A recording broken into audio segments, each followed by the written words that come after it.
iPads and other devices are called tablets because they belong on tables. They are tested 20 centimeters away from that big guy that I showed you before.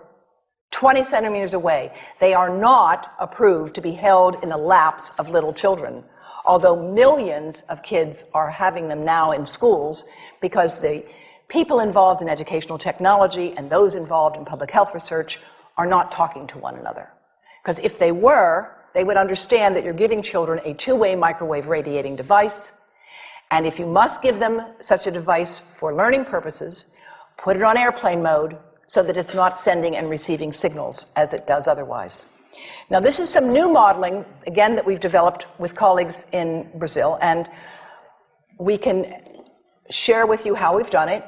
We first start out with the MRI and create the model with 1 millimeter voxels, and this is quite a bit of work goes into creating this, and here is what it looks like after a period of 6 minutes.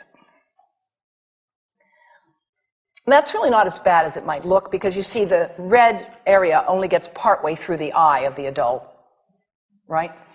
The one that we're really concerned about is this one with the young child. And this is a 3-year-old brain that we modeled. And you see that by the end of that 6-minute call, the peak radiation, yellow and red, is getting all the way into almost both eyes. And again, this is one call, and it's not going to kill anybody. It may not cause any biological effect whatsoever for 1 call or 2 calls or 3 calls. But the question is, what's the cumulative impact of this kind of exposure? How do we evaluate it?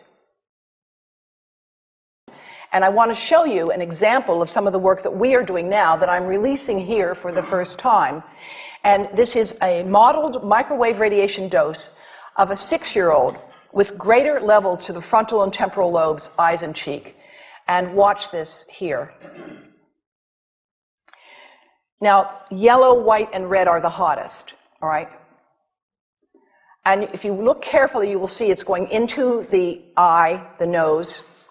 Do it again, just so you'll get to see it. And partly into the brainstem. Now, that's just showing you that there's going to be some exposure.